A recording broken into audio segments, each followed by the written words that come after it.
Halo guys, selamat datang di channel BSTP. Hari ini saya akan melanjutkan Forex dari dasar ya. Saya akan bantu menjawab pertanyaan dari Bang Abbas dan Bang Riki Suhendar yang sudah bertanya di konten sebelumnya. Oke. Dari Bang Abbas, Bang, teknik simple dong tapi yang win rate-nya bagus ya.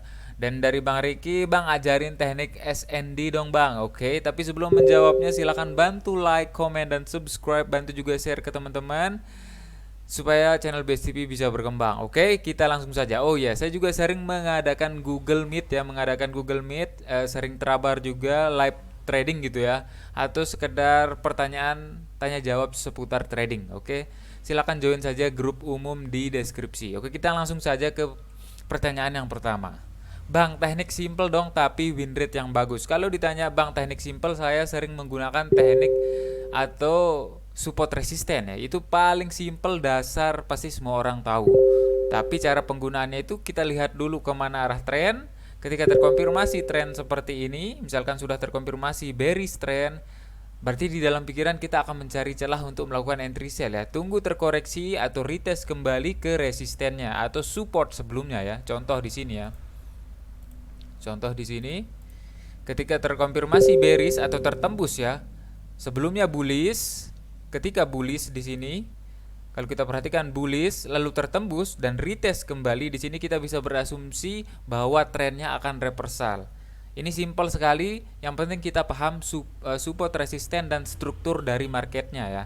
Kalau ditanya Bang, win rate-nya bagaimana? Ini teman-teman harus tes sendiri ya, karena teknik yang saya gunakan belum tentu cocok di teman-teman juga. Mungkin teman-teman yang scalping, intraday, atau swing silahkan dites aja ya. Yang pertama, lihat dulu kemana arah tren. Terkonfirmasi tren seperti ini misalkan, bisa dilihat dari struktur marketnya ya. Ketika pembentukannya lower high, lower low, lower high, mana celah untuk masuk entry sell.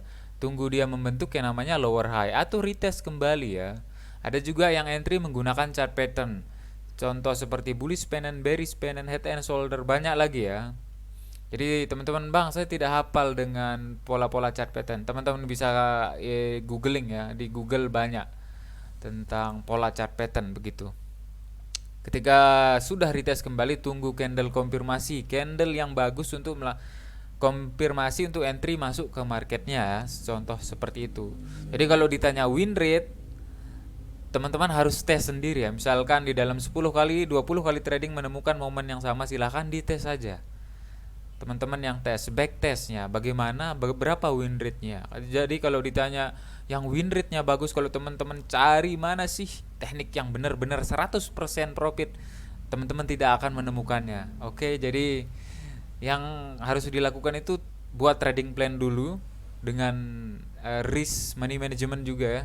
Risk rewardnya 1:2.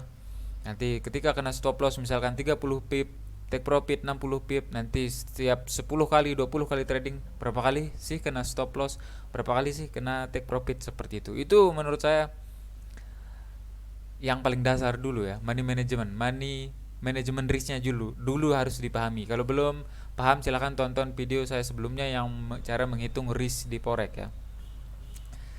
Itu secara simpel lah bisa dikatakan support resisten. Ada juga yang melakukan entry ketika berada di support ataupun resisten. Ketika terkonfirmasi, Bang, di sini ada area resisten membentuk double top.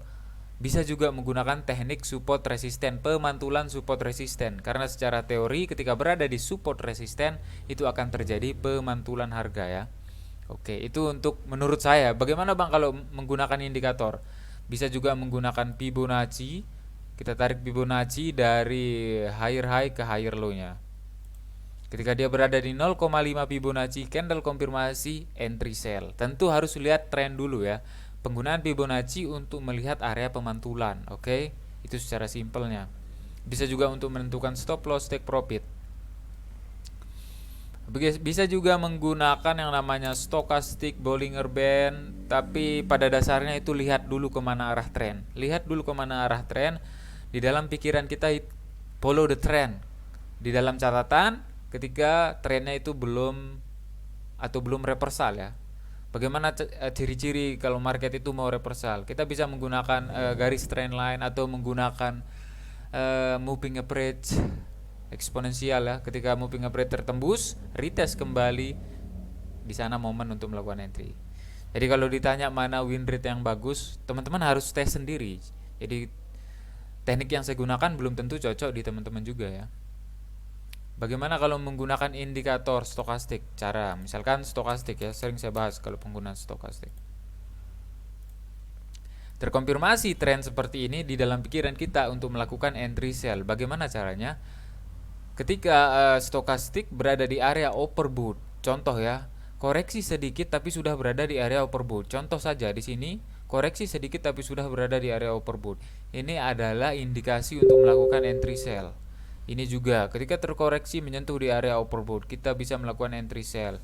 Dikonfirmasi lagi menggunakan Fibonacci berada di 0,5. Kita lihat dari struktur marketnya membentuk yang namanya higher low atau lower high ya, kita bisa melakukan entry. Jadi kalau masih bingung nanti ditanya lagi, oke? Pertanyaan yang kedua dari Bang Ricky Suhendar, Bang ajarin teknik SND dong. Teknik SND ya, supply and demand ya. Sebenarnya sama seperti support dan resisten. Bedanya mana? Kalau support dan resisten itu level harga ya. Ketika harga berada di sini atau di bawah ya, contohnya di sini ini adalah support level harga terendah. Ketika berada di atas, contohnya seperti ini, resisten level harga tertinggi. Kalau supply and demand itu mana sih Bang? Oke, supply and demand itu adalah area di mana harga terjadi sideways ya. Misalkan di contoh di sini ya, kita bisa melihat di sini ada area supply ya. Kalau kita perhatikan ketika tertembus area supply di sini, mana ciri-ciri area supply itu Bang? Supply and demand itu Bang. Oke, ciri-cirinya seperti ini. Terjadi konsolidasi ya di area ini. Beberapa kali terjadi konsolidasi di area ini. Jadi supply and demand itu adalah area di mana harga terjadi konsolidasi antara seller dan buyer yang lumayan kuat. Akhirnya terjadi konsolidasi ya. Itu pengertian secara umum. Kalau mau lebih detail bisa juga cek di Mbak Google seperti itu ya. Kalau demand ya kebalikannya yang tadi. Terjadi konsolidasi di area support. Itu antara seller dan buyer itu sedang terjadi peperangan ya. Jual beli akhirnya terjadi konsolidasi. Tunggu dia break baru kita melakukan entry seperti itu. Itu pengertian secara umumnya. Sebenarnya sama saja. Support berada di bawah sama seperti demand, supply berada di atas seperti di resisten. Cuman bedanya itu support resisten level harga, kalau supply and demand itu area di mana harga terjadi konsolidasi. Seperti itu, oke? Nanti kalau ada pertanyaan lagi silahkan di komen saja, nanti saya akan bantu jawab di video selanjutnya, oke? Tadi juga saya melakukan entry di BTC ya. Terkonfirmasi menembus atau break up dari trend line-nya di sini, sebreak membentuk yang namanya higher low, menembus, retest kembali di sini saya melakukan entry ya. Meskipun tadi longsor kembali, turun lagi ini. Membentuk double bottom ya.